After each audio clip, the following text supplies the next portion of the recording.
Follow Famous and Gravy on the Wondery app or wherever you get your podcasts. You can listen to Famous and Gravy early and ad-free now by joining Wondery Plus in the Wondery app, Apple Podcasts, or Spotify. Everyone knows that feeling, wanting to experience more stories, but struggling to find the time. That's where Audible changes everything. With over 1 million audiobooks and Audible originals, there's a story waiting to spark anyone's imagination. Take The Paris Apartment by Lucy Foley, the gripping psychological thriller that's keeping listeners on the edge of their seats. Imagine unraveling its mysteries during your morning commute, or losing yourself in its twists and turns while doing household chores. That's the magic of Audible. It transforms daily routines into opportunities for thrilling discoveries. The best part? Members get access to thousands of included titles, with new content added regularly. From bestsellers to hidden gems, every genre imaginable is at their fingertips. And with one easy-to-use app, switching between favorites or discovering new passions has never been simpler. There's more to imagine when you listen. Start a free 30-day Audible trial and get your first audiobook free at audible.com/Wondery. That's audible.com/Wondery. You know that person in your life who just can't stand mayo? Call them traumatized. Call them closed-minded. We get it. They're stuck in their ways. But here's the thing. They just haven't tried Hellmann's flavored mayo. We're talking bold flavors that will flip even the biggest skeptics. Spicy mayo that adds the perfect kick to your burger. Garlic aioli that transforms ordinary fries into something extraordinary. Chipotle mayo that turns your basic wrap into a smoky sensation. So to all the mayo haters out there, yes, we're looking at you. It's time to eat your words.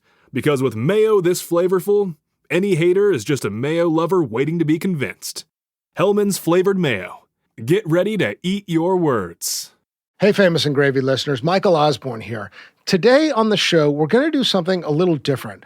I'm going to be bringing you an episode from the podcast History Daily. So History Daily tells the fascinating stories of what happened on this day in history. Now, one of the most popular Famous and Gravy episodes is our piece on David Bowie, and History Daily has an awesome episode from February 10th about when David Bowie reinvents himself as the alien alter ego Ziggy Stardust. So that's what this episode is all about. Now, the show itself, History Daily, is a broad mix of things. So it's famous battles to fashion firsts. There's medicine, science, tech, religion, politics, sports, everything interesting, honestly. Episodes are usually about 20 minutes, so it's a great length for a nice hit of history. And the whole idea is that history is human. History Daily finds overlooked and often forgotten human stories behind the names and dates of ordinary history.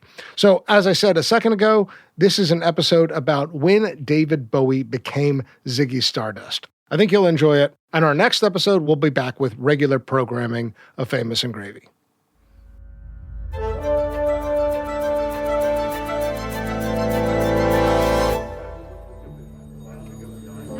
It's the afternoon of February 12, 1962, in a hospital waiting room on the outskirts of London, England. 15-year-old schoolboy David Jones brushes his long hair from his face and watches the busy doctors and nurses at work. To pass the time, he begins to drum rhythmically on his leg. Sitting next to David is his school principal. Annoyed by David's incessant drumming, he slaps his hand and David stops. But the pain from the slap is nothing compared to the ache in David's head, the reason he's at the hospital in the middle of a school day. A few hours earlier, David was hit in the face by a classmate. The two were fighting over a girl they both liked, and David got the worst of it. He now sports a deepening bruise around his eye and suffers from double vision that won't go away. Finally, a nurse calls David forward and leads him to a separate room to see the doctor. Upon seeing David's long hair, the doctor gives a disapproving shake of his head, then pulls out a small flashlight from his pocket and shines it into David's eyes. David winces as the doctor passes the light back and forth across his face. Then, turning off the flashlight, the doctor explains that the punch David received has caused what could be permanent damage to David's left eye. He then leaves David to inform the school principal. Alone, David rises and peers at himself in the room's mirror. He's amazed by what he sees. In the bright light of the examination room, the pupil of his right eye is as small as a pinprick. but the pupil of his left eye is dilated, almost as large as the entire iris. A huge smile spreads across David's lips. He's always wanted to be different, and now he is. David's black eye soon fades, but despite several operations, there's no fixing the left eye's pupil. It will remain permanently enlarged, and it gives David an otherworldly look. But it's nothing compared to what is to come. Later, David Jones will change his name to David Bowie and embrace an even stranger look as Ziggy Stardust, a bisexual rock star alien that David will unveil to the world on February 10th, 1972. Mochi Health is here to help you start your weight loss journey with caring, personalized support. Meet one-on-one with board-certified obesity doctors and registered dietitians who truly listen and understand your unique needs. Eligible patients can access affordable GLP-1 medications delivered right to their door each month. No insurance? No problem. Mochi Health accepts FSA and HSA, making care accessible and affordable. And with 24/7 customer service, you'll never feel alone on your path to better health. Get started with Mochi Health today. Take the free quiz at joinmochi.com and use code AUDIO40 at checkout for $40 off your first month of membership. That's joinmochi.com with promo code AUDIO40. Tough to believe Domino's has never had stuffed crust pizza until now, right? Well, it's here. And it's delicious. It's stuffed with melty cheese, baked with melty cheese, and sprinkled with garlic seasoning and real Parmesan. Yep, that's even more cheese. Order Domino's new Parmesan stuffed crust pizza for $10.99 each when you mix and match 2 or more items. Price is higher for some locations. You must ask for this limited time offer. Prices, participation, delivery area, and charges may vary. Delivery orders subject to local store's delivery charge. 2-item minimum. For additional terms and conditions, visit Domino's.com.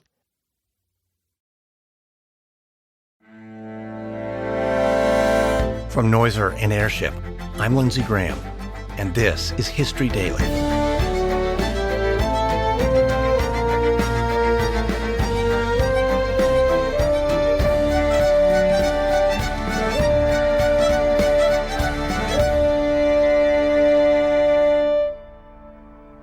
History is made every day. On this podcast, every day, we tell the true stories of the people and events that shaped our world.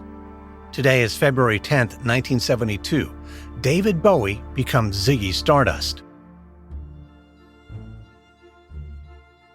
It's March 8th, 1965 at BBC Studios in London, England, 3 years after David Jones was punched by his classmate.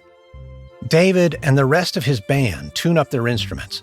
In less than an hour, they're due to perform their latest song on Gadzooks, It's All Happening, a new British TV show. But a behind-the-scenes argument is holding up production. The show's producer, Barry Langford, has decided that the band can't perform unless they cut their hair. David is furious. Along with his permanently dilated left eye, David's hair is one of his most distinctive features. At 14 inches long, it's taken him 3 years to grow, and he's not going to cut it off just to please some TV producer. So David stands firm. His band won't play unless they can be themselves. David has always dreamed of being a musician. After leaving school at age 15, he joined a number of local bands in South London. First, it was the Conrads, then the King Bees. Neither lasted more than a month or two before David dropped his bandmates and started all over again. But his latest group, the Manish Boys, is the most successful yet. They've already earned themselves a record deal, and now David hopes an appearance on the BBC will set the Manish Boys on a path to becoming another British rock and roll success like the Beatles or the Rolling Stones. It's these two bands that David cites in an attempt to settle the standoff with the producer. Mick Jagger and Paul McCartney, they both have long hair, and they're allowed to play on the BBC, so David doesn't see why it should be any different for him. Seeing that David won't back down, the producer finally relents, and the Manish Boys are allowed to play as they are. Unfortunately, their performance fails to catapult the Manish Boys to fame and fortune. Not long after this TV appearance, the band breaks up. And without a group or a record deal, David is forced to take on other jobs to get by, but he continues writing new music whenever he can. This hard work leads to a second chance, and it's just what David always wanted, a record deal as a solo artist. But David soon hits another obstacle. When his new label tries to book him gigs, venues seem enthusiastic at first. But there's a common misunderstanding. Club owners seem to believe they're booking Davy Jones, a member of the incredibly successful American band The Monkees. When they find out it's a little-known British artist with no hits to his name instead, they pull out. The same thing happens when the record company tries to get David's songs played on the radio. There's interest at first, followed by confusion and then rejection. To combat this depressing pattern, David decides to change his name, and David Jones becomes David Bowie. Under this new name, some success finally comes. In 1969, just days before Neil Armstrong becomes the first man to walk on the moon, David releases a song called Space Oddity. Catching the zeitgeist perfectly, this song reaches number 5 on the UK charts. But even this hit isn't enough to capture real fame, and the full-length album that the song appears on fails to make a commercial breakthrough. One thing Space Oddity does bring David, though, is the attention of a Cypriot-American student living in London named Angie Barnett. 19-year-old Angie takes an immediate shine to David and his distinctive appearance. The two seem cut from the same cloth, arty, sexually liberated, and unafraid to court controversy. The two begin a relationship, and a year later they decide to get married, though both admit it's a marriage of convenience to enable Angie to get a British work permit. And as the two embark on married life together, a new genre known as glam rock starts making waves in the music industry.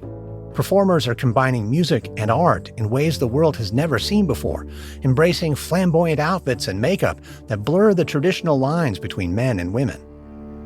Sensing an opportunity for David to relaunch his career, Angie encourages him to embrace this new music scene.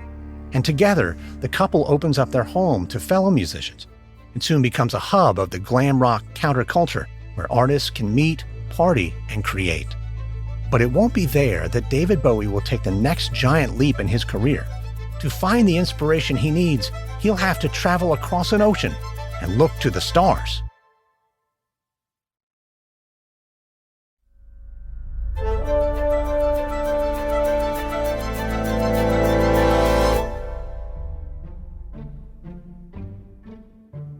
It's January 1971 at the Electric Circus music venue in New York City, 10 months after David Bowie married Angie Barnett. David stands near the front of a cheering crowd as American rock band The Velvet Underground finish their set. As the people around David roar their approval for the band's final song, David turns away and pushes past other fans, heading backstage. But there's a security guard at the door, and David must wait for the right moment. A teenage girl throwing herself forward and trying to get backstage herself is just the distraction he needs. While the security guard wrestles her away, David slips unseen into the hallway behind him. As the sounds of the still cheering crowd shake the building, David finds his way to the Velvet Underground's dressing room. There, he makes himself comfortable, and a few moments later, the door swings open and the band's singer strides in. David introduces himself with enthusiasm and launches into the 100 questions he's prepared. He believes the man he's talking to is Lou Reed, the Velvet Underground's original lead singer, but in fact, David is talking to Doug Yule, Lou's replacement. But Doug doesn't see the need to correct him, and he finds himself charmed by the slender and eccentric Englishman who's broken into his dressing room. Since scoring a hit with Space Oddity in 1969, David has failed to make any real progress in either Britain or internationally. He plays shows constantly, but to what seem to him like smaller and smaller crowds. He fears he's being dismissed as a one-hit wonder. David's wife, Angie, believes that to turn his career around, he needs to push both his music and his appearance in bold and unexpected directions. David agrees, but he's unsure exactly how to go about it. So he hopes that he might find inspiration on this trip to New York. Now, David is chatting with what he believes to be Lou Reed. The two talk about music, their influences, and what they like about the industry and what they don't. David leaves the encounter on a high, convinced he's met one of his heroes. But the next day, David meets up with a friend and tells him all about his encounter with Lou Reed. His friend listens, then laughs. Letting David down gently, the friend tells him that Lou Reed left the Velvet Underground 6 months ago. David wasn't speaking to Lou at all, but his replacement. But instead of being embarrassed by this error, David is inspired. Doug Yule had mimicked Lou's voice and mannerisms so brilliantly that it had completely fooled David. He had really believed it was Lou he saw singing.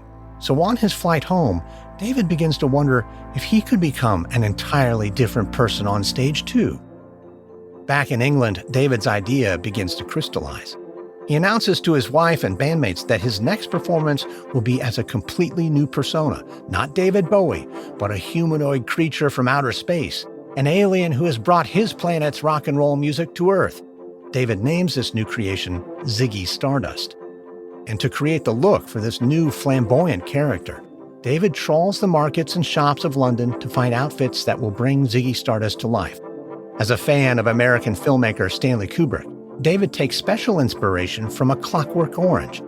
It's Kubrick's latest movie and his most controversial yet. But it's not the violence of A Clockwork Orange that excites David, it's the look. He decides to dress himself and his bandmates like the main characters from the film, complete with outlandish eye makeup and giant codpieces. But this isn't strange enough for David or Ziggy Stardust. Next, he looks to the East, and more specifically to Japan. For years, David's been fascinated with the Kabuki theater of Tokyo, where men play both male and female roles in elaborate makeup. David takes inspiration and slathers on mascara, lipstick, and blush, accentuating his already androgynous features even further. The final piece in the puzzle is David's hair. He cuts his once treasured long locks into a short, angular pixie cut and dyes it neon orange. This change, alongside his permanently dilated left eye, gives David a look that's suitably out of this world. With everything finally ready, David Bowie will soon take to the stage as Ziggy Stardust for the first time to discover whether this androgynous new look will make him a strange footnote in the downward spiral of his once promising career or finally turn him into a rock and roll superstar.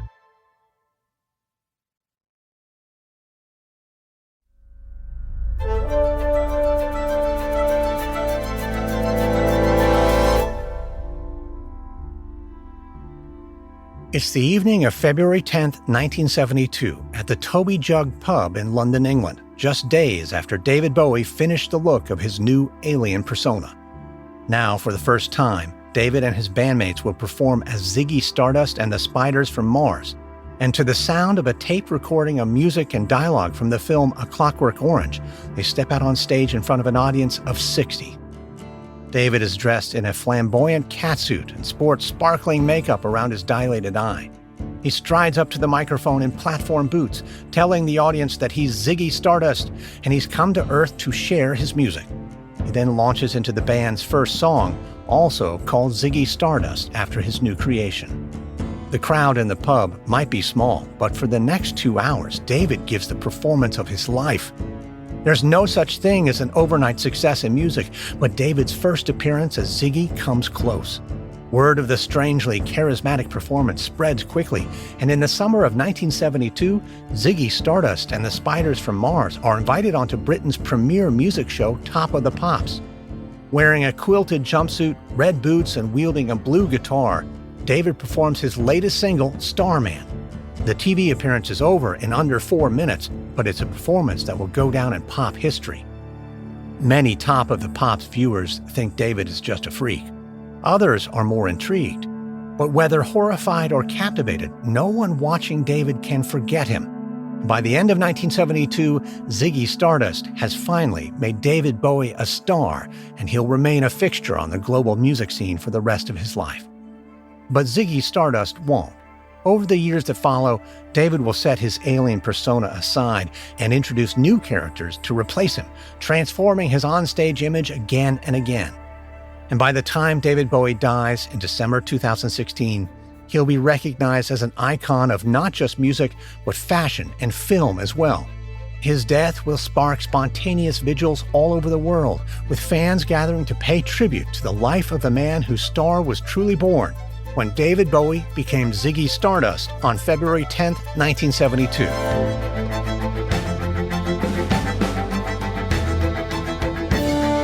Next on History Daily, February 11, 1858. A teenage girl in France causes a religious sensation when she claims to see a vision of the Virgin Mary.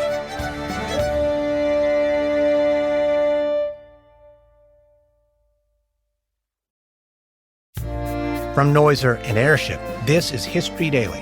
Hosted, edited, and executive produced by me, Lindsay Graham. Audio editing by Christian Paraga. Sound design by Gabriel Gould. Music by Thrum. This episode is written and researched by Owen Paul Nichols. Edited by Joel Kelly. Managing producer Emily Burke. Executive producers are William Simpson for Airship and Pascal Hughes for Noiser.